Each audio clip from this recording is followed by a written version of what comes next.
Reacting to Colin Powell, saying, quote, over Twitter, a real stiff who was very responsible for getting us into the disastrous Middle East wars. But look, Peter, Colin Powell, he's the latest in a growing list of former top officials to criticize a sitting president. That alone, is there a precedence to it, and how significant is that?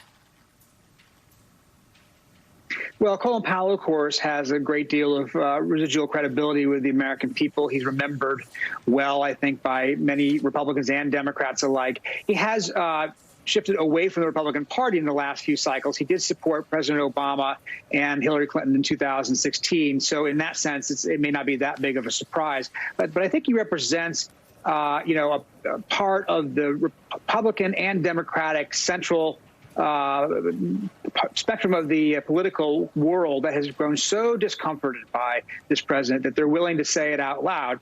You're not going to see President George W. Bush vote for Donald Trump any more than he did last time around. You're seeing Republicans like Lisa Murkowski saying she's not going to commit. You're seeing a lot of, Susan Collins in a tough race in Maine didn't want to be seen with the president when he went and visited on Friday.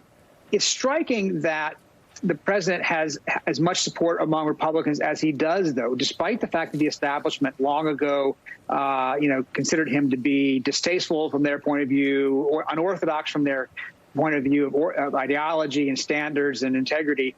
And yet his approval ratings among Republicans broadly, among Republican voters, remain strong. There is a disconnect between the sort of established Republican leadership that has been there for the last 10 or 20 years and the voters that represent and support President Trump. He's still in the roughly mid-40s into overall approval rating, high 80s or so, I think, among Republicans.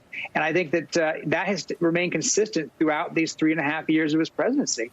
Now, Joe Biden is going to attract a lot of, I think, moderate Republicans who've given up on President Trump or maybe never believed in him in the first place. The question is whether he can build, deep dig into that Trump base. And that's a harder nut, I think, for him to crack. Yeah. Can I ask our director, Steve, to put up the poll numbers that we had regarding the breakdown by party of the sense of the country thinking that, it's out of control right now, specifically focusing on the 78% of independents who believe that the country is out of control, Peter. If you're of the belief, as many are, that this is a very polarized country, Democrats will vote Democrat, Republicans will vote Republican in general, then it comes down to a battle for the soul of Republicans. Those numbers right now, 78% of independents, 78% thinking that this country's out of control. How does that fare for the president? Can he turn that around? Well, it's a great question. It doesn't look like he even wants to. What the president has done throughout his presidency is stick to his core constituency, the voters who got them there in the first place.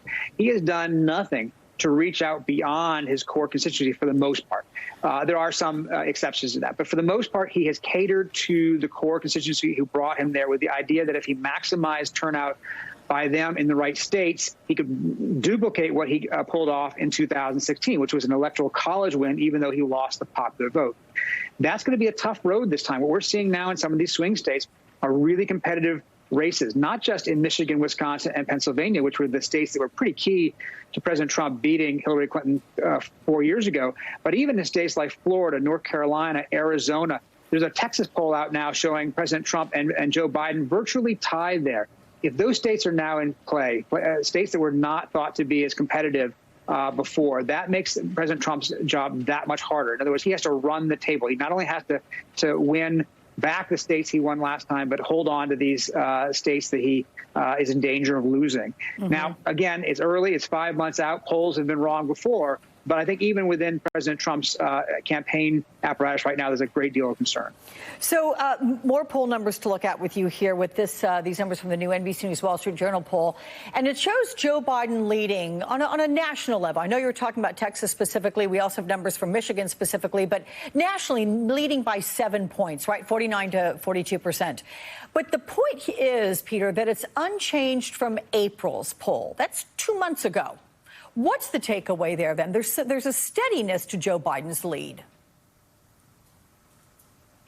There's a steadiness to Joe Biden's lead. There's a steadiness to President Trump's support in the low to mid 40s. It has not changed virtually since the day he took office. This is the first president we've seen in the history of polling, going back 70, 80 years, whatever it's been, who has never had the support of a majority of the American public for a single day in office in the major polls, not one day. That's remarkable. Under normal circumstances, that is not the winning formula for an incumbent president. And yet what we have to keep in mind is President Trump has shown again and again that he defies the normal rules. He defies the standards. Are these polls going to reflect what we see in October?